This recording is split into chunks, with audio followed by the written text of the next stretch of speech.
Je vais commencer par une précision, si vous me permettez.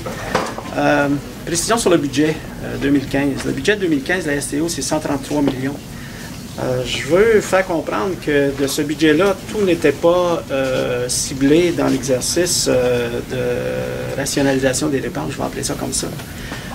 Une fois qu'on exclut le service de dette et une fois qu'on exclut le budget de l'exploitation et de l'entretien, qui est un budget dans lequel on veut réinvestir, pas désinvestir, il nous reste 46 millions avec lesquels on peut travailler. Donc, quand on applique le 5 millions qu'on a comme cible, ça représente 11 %. La même logique s'applique pour le nombre de postes ciblés. Quand on examine le nombre de postes qui demeurent disponibles pour faire de la rationalisation, on est autour de 180. Donc, quand on enlève 14 postes du 180, là, on est à 8 % environ. C'est important de faire comprendre ça aux citoyens de Gatineau. Les 14 postes en tant que tels, abolition ou restructuration? Il y a un mélange là-dedans, là, mais c'est des postes qui disparaissent de l'organigramme. Donc, c'est des réductions de 14 postes qui nous permettent. D'ailleurs, l'exercice, je vais vous rappeler, là, moi, je vous ramène à il y a à peu près un an. Cet exercice-là ne débute pas aujourd'hui. C'est un exercice qui a commencé l'an passé, où l'an passé, on a réduit de 6 postes. S'ajoute aujourd'hui un autre 8 postes suite à la restructuration qu'on propose. Sur la période de 3 ans, parce qu'il reste encore du travail à faire, est-ce que vous attendez à combien d'autres postes qui devraient être abolis d'ici la fin de l'atteinte de votre objectif? Je ne mettrai pas un chiffre là-dessus. Là. C'est prématuré de mettre un chiffre à cette question-là. La pratique qui est déjà en place, c'est une pratique où, quand les postes se libèrent, on questionne leur pertinence, on questionne leur valeur ajoutée, on questionne maintenant comment ça s'intègre dans la nouvelle structure organisationnelle. Et ça va être un questionnement, quand ces postes-là se libéreront pour quelque raison que ce soit, qui va être dans un processus continu. Et aussi, il faut mettre un poids important aussi sur l'examen des processus d'affaires. Processus d'affaires, on va faire un forage en profondeur dans tous les processus d'affaires. Et les activités que, moi, quand on me répond souvent, puis c'était le cas dans mes jobs passés aussi, on a toujours fait ça comme ça. Moi, c'est la raison pour questionner, puis challenger si les choses ne peuvent pas être faites différemment. Moi, je veux une organisation innovatrice, je veux une organisation qui se questionne, je veux une organisation qui a la maturité de prendre un recul puis de dire on fait des choses qui sont peut-être pas la façon la plus efficace, la plus efficiente. Et l'examen des processus d'affaires va permettre une revue des activités puis les choses qu'on juge non pertinentes et qui ne sont plus efficaces ou efficientes, ben, on va les questionner. Puis s'il faut les éliminer, on va le faire. Vous avez des questions posées en début de séance sur des disparitions de postes de contremaître, d'inspecteurs. Un inspecteur. Ça fait partie des chiffres et des postes qui sont communiqués et qui sont relevés dans votre communiqué de presse? Il y a 5 postes de cadre, il y a 7 postes de gestionnaire de premier niveau et 2 postes de bureau pour un total de 14. Parmi les postes qui sont coupés, est-ce qu'on a, notamment avec les ratés, là, essentiellement au niveau du Rapibus et du budget en quelque sorte, est-ce qu'on a des postes de la direction qui ont dû être revus par rapport à ça, des postes par rapport au Rapibus, là, des gens qui étaient là et qu'on va devoir peut-être retirer en raison de... Écoutez, je ne fais pas ce lien-là directement comme ça dans la logique. Pour nous, c'est de se questionner sur la pertinence d'un poste en fonction de l'optimisation des ressources, avoir les bonnes personnes dans les bons rôles. Que ce soit des gens qui ont été impliqués dans le projet Rapibus ou dans quelque autre projet que ce soit, ce n'est pas nécessairement un élément décisionnel qui a eu un poids dans les décisions.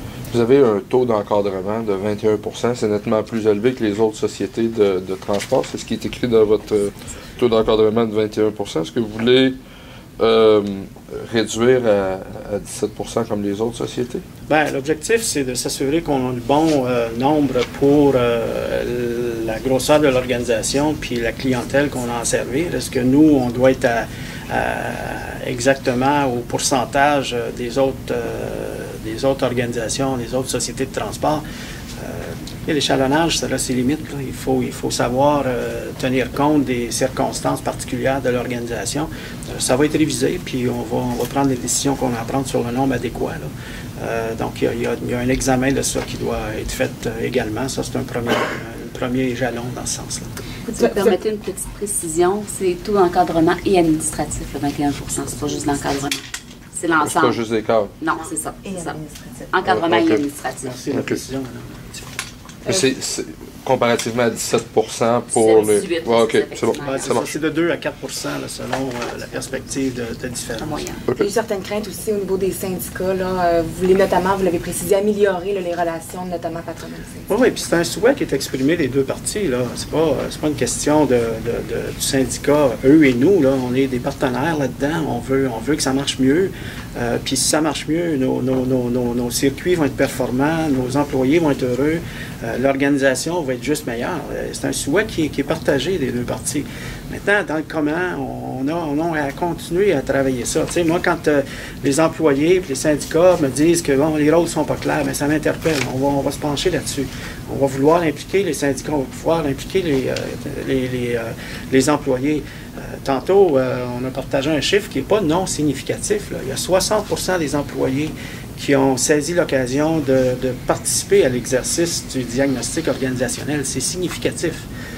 Donc moi, je tends la main, moi, aux gens du syndicat, puis les autres nous tendent la main aussi. Donc on va se la serrer, puis on va partir ensemble, puis on va continuer à souhaiter que les choses s'améliorent. Et est-ce que c'est parfait? Ben non, c'est pas parfait. J'ai fait du syndicalisme, en tout cas du côté patronal, toute ma carrière.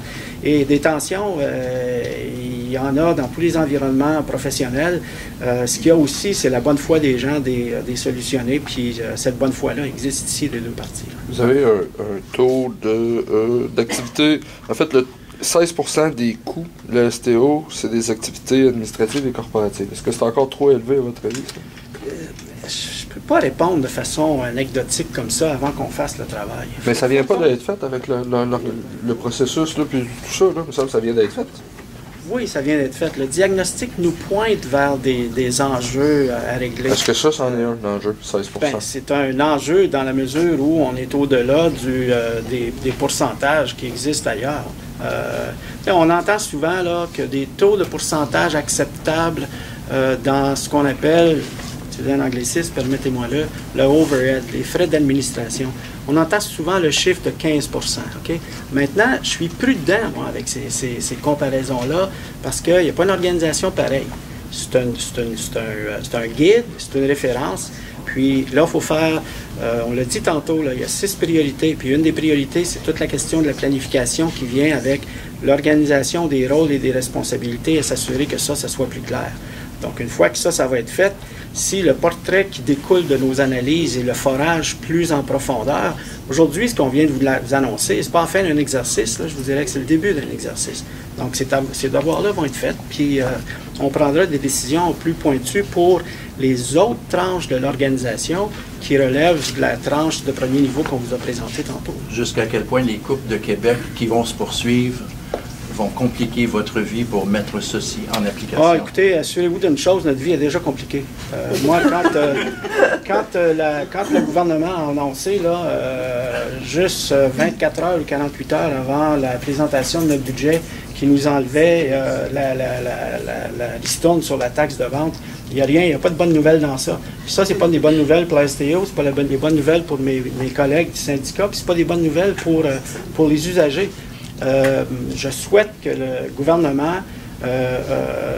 nous appuie, non seulement dans les paroles, quand ils disent qu'ils veulent appuyer le transport en commun. Là, la solution du déplacement des gens dans une ville comme Gatineau, là, ça ne passe pas par de l'auto solo, où on est stationné des heures de temps sur nos ponts, ça passe par le transport en commun. Puis moi, je lance un signal au gouvernement, puis notre maire lance ces signaux-là. Toutes les fois qu'il y a l'occasion, il faut que l'argent vienne avec. Comment vous allez mesurer votre priorité de mettre le client au centre de vos opérations? Comment vous allez mesurer ça? Moi, ça va se mesurer en nombre de personnes qui sont dans nos autobus. Moi, les témoignages que Mme Dion nous a fait tantôt, là, j'en veux plus. Moi, je veux que les gens se voient offrir la possibilité de travailler avec la STO, a priori dans la recherche de solutions, et on a du travail à faire là-dessus. Par contre, je vais vous dire qu'aujourd'hui, on vient d'annoncer une augmentation d'achalandage pour le 8e mois consécutif et on me dit tantôt que le mois d'avril de cette année, c'est le mois d'avril le plus performant de l'histoire de la STO. Donc, c'est pas non significatif, là. Il se passe quelque chose. Et on continue dans ce sens. Les médias sociaux, votre compte Twitter, etc., y a-t-il du travail à faire là-dessus aussi pour mieux rejoindre la clientèle? Ce serait assez utopique de penser que 100% des commentaires qui sont faits dans les médias sociaux vont être favorables à n'importe quelle organisation, incluant la STO. De votre part, vers les clients? Ah, de notre part, vers les clients, on va utiliser tous les moyens qu'on a disponibles. On investit 7,8 millions, là, j'ai-tu le bon chiffre, dans l'aide à la navigation, qui va être un moyen très puissant pour la STO de rejoindre sa clientèle en temps réel, et aussi la clientèle de faire un retour d'information à la STO. Donc, on investit à plusieurs égards, incluant dans l'amélioration de la technologie. Excusez-moi, j'avais mal compris votre question. Je reviens avec des inquiétudes aussi des syndicats, là, avec moins d'effectifs sur le terrain, avec notamment certaines abolitions de postes. Vous ne craignez pas que ça l'affecte justement le service aux usagers? Écoutez, on a une perspective différente là-dessus. Nous, on est convaincus qu'on est en train de faire la bonne affaire. Nos collègues du syndicat pensent que ce n'est pas la chose à faire. On va vouloir continuer le dialogue avec eux. Nous, c'est basé sur des analyses, sur des chiffres. Moi, j'aimerais être convaincu que 100% de nos GPN sont utilisés à 100% de leur temps puis qu'il y a du débordement. Je ne suis pas convaincu de ça. Ils n'ont pas l'air trop convaincus, eux, par contre. Le dialogue va se poursuivre. Vous voulez dégager des économies de 4 à 5 millions de dollars. Il y a déjà 2,4 que vous êtes allé chercher. Donc, la moitié du travail est faite, là, actuellement. Bien, écoutez, le travail, là, je vais vous dire, moi, qu'on a travaillé de façon responsable et notre boule de cristal nous a bien servi. C'était bon, je vais nous donner la tape dans le dos qui nous revient, là. On a pris des décisions courageuses dès le début de notre mandat. On a mandaté la direction générale de commencer l'analyse des dépenses. On a fait des investissements dans l'offre de services de l'ordre de 1,7 million dans les premiers mois de notre nomination. On a continué à faire des investissements dans l'offre de services. Et cet argent-là, on ne l'avait pas, il fallait la trouver. Donc cet argent-là est venu dans les coffres et des budgets de la STO. Et ça va continuer, ça va se poursuivre. C'est un engagement qu'on a pris auprès des usagers. Quand on veut la desserte qu'on vient d'annoncer récemment pour septembre, là, l'argent qu'on investit là-dedans, on ne l'a pas. C'est de l'argent qu'on est obligé de trouver dans les coffres de la STO.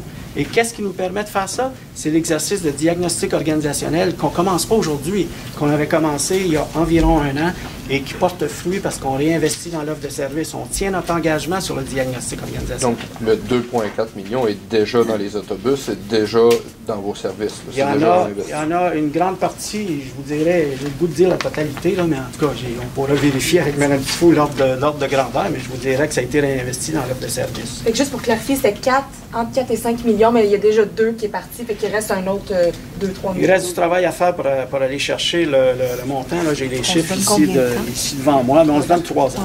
Pour le reste de cette somme-là. Oui. Puis avez-vous déjà des cibles de où cet argent-là se trouve? On a parlé d'optimisation de processus, là, ça me semble assez ésotérique comme propos, là, mais non, je vais vous rendre ça plus concret en utilisant un exemple. Vous avez déjà entendu parler à la Ville de l'exercice 5S, qui est un exercice de rationalisation du fonctionnement d'un atelier de travail. Okay? Moi, je vais être inspiré des meilleures pratiques comme ça. Ça a porté fruit, ça permet à la Ville de faire de la réaffectation de travail, d'être plus fluide, d'être plus vigilant, d'être plus agile dans l'assignation des tâches, donc de desservir les citoyens de Gatineau de façon plus efficace. Je n'ai pas un chiffre en tête sur les économies qui ont été faites par les travaux publics, mais c'est significatif. Le mandat de Mme Dufault, là, ça va être de s'inspirer de meilleures pratiques comme ça. Quand on dit qu'on veut examiner les processus d'affaires, je vais vous donner 2 exemples, si vous me permettez. Moi, je veux que la STO fasse un examen complet du processus. Et ça a l'air ésotérique, ça a l'air bien intangible, là. Mais moi, j'ai dirigé des grands projets d'ingénierie de processus d'affaires à la fonction publique fédérale. Il y a des grandes économies d'efficacité et d'efficience à faire avec ça. Moi, ce que je veux, là, c'est qu'on accompagne le client actuel ou le client potentiel de la STO dans toutes ses expériences clients avec la STO, puis qu'on examine là-dedans qu'est-ce qui marche bien. On est performant à les égards à la STO, mais c'est pas parfait. Il y a des choses qui marchent moins bien. Donc, on va suivre un client à partir du premier contact qu'il y a à la STO jusqu'à la fin et on va examiner qu'est-ce qui marche bien là-dedans et on va prendre une approche stratégique pour l'amélioration de l'expérience client avec nos clients. La compagnie Swiss Air, par exemple, avait un principe de gestion où les employés, quand ils faisaient affaire avec Swiss Air, l'objectif, c'est de rendre l'expérience client à un moment de vérité. On a le droit de s'inspirer de pratiques comme ça aussi. Faire affaire avec la STO, une fois que nos améliorations vont être faites, il faut que ce soit un moment de vérité. L'autre exemple que je vais vous donner, à la STO, présentement, on est en mode achat. Ça ne marche pas, ça. La STO ne peut pas être en mode achat. La STO doit être en mode stratégique de gestion de sa chaîne d'approvisionnement. C'est complètement différent. Ça veut dire que nos inventaires pourraient être réduits pour faire de l'achat juste en temps réel. Ça veut dire que si on a les bonnes pièces au bon moment, à tout moment dans l'organisation, que les autobus y rentrent puis ça, ça veut dire qu'on a la capacité de les entretenir en temps réel. Donc, c'est ce genre de réflexion-là en profondeur qu'il faut se donner. Concernant la réglementation sur les poussettes, je change un peu de sujet, mais qu'est-ce qui a changé justement par rapport à ce qu'on avait auparavant? Là, je vais céder la parole à Mme Tifo parce que vous sortez de ma zone de connaissance. Bien, en fait, il y avait une règle auparavant qui disait qu'à certains moments, il y avait l'obligation de plier la poussette et de tenir l'enfant dans ses bras.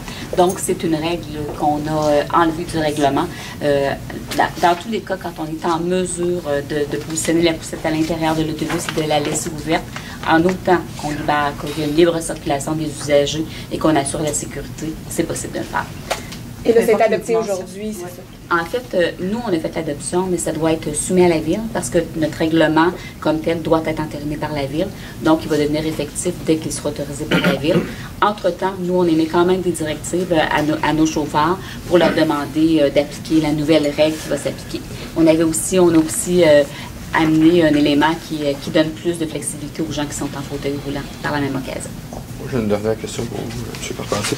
En fait, là, vous recevez... Pas sur les noms de rue. Sur le diagnostic, vous recevez le diagnostic. Juste pour boucler la boucle, là, avant que ce travail-là se fasse, je comprends que ça avait commencé avant, là, mais disons qu'on rentre tout ça ensemble, là, on est en face d'une organisation. Comment vous pourriez qualifier l'organisation face de laquelle on était, avant que ce travail-là se fasse? Oui. La STO, c'est une organisation qui a eu des succès assez impressionnants sur une période de temps très courte, pour plusieurs raisons.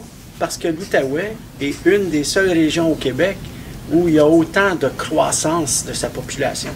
Donc, année après année, pendant une période d'à peu près 15 ans, la STO, son taux d'achalandage monte. Okay? C'est une organisation qui est habituée à surfer sur son succès. Okay? Et c'est une organisation hautement performante. S'installe avec ça un certain confort. Et vient un projet majeur qui transforme carrément la face du transport en commun dans l'Outaouais. Ça s'appelle le Rapibus. On ne se fera pas de cachette, ça n'a pas été facile. La STO était dans une situation de crise. Est-ce que la STO était prête à vivre cette situation de crise-là? Moi, je vous dirais que non. Et la boîte à outils de la STO, pour moi, n'était pas outillée avec les outils stratégiques pour faire face à ça.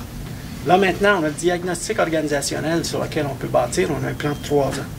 On a l'examen du projet Rapibus, où on va décortiquer ce qui a bien été, ce qui a moins bien été, puis on va pouvoir tirer des conclusions de ça. On se donne plusieurs outils de gestion avec un mandat que j'aurais le goût de vous dire qui est très clair pour la direction générale. Puis Mme Tifo va être évaluée sur son succès à répondre à ces attentes-là. Mais maintenant, les choses sont claires. La STO, c'est un icône de la région. Si vous parlez aux employés de la chose qu'il y en a dans la place ici, là, ces gens-là, ils ont une très, très, très grande fierté à faire partie de la STO. Il faut continuer à bâtir sur cette fierté-là. Vous avez vu les forces de la STO tantôt. Donc on a une fondation très, très, très solide. Il y a un encadrement qui vient du conseil d'administration maintenant qui... moi, on dit qu'il n'a pas été vu souvent à la STO. Moi, je suis fier de ça. On amène une rigueur, on amène des exigences, on amène une fermeté, puis on s'en va quelque part avec ça. Ça avance. Une question en anglais, si vous permettez, monsieur Carpentier. Ça va être la dernière question parce qu'on a des entrevues. In a word, sir, short statement on what you want to do as a result of this study. Well, this study allows us to have a very strong foundation to build on 6 priorities. And at the end of the day, what we want to do is we want to make sure that we offer the best service to people using transit system in Gatineau, and we want to be a high-performance organization that meets the expectation of its users. But people are losing their jobs. Some people are going to lose their jobs. Well, there's positions that are being abolished in the organization, and some people are affected by that. At the end of the day, there's less jobs that they were before the analysis was done. Merci, M. Campbell.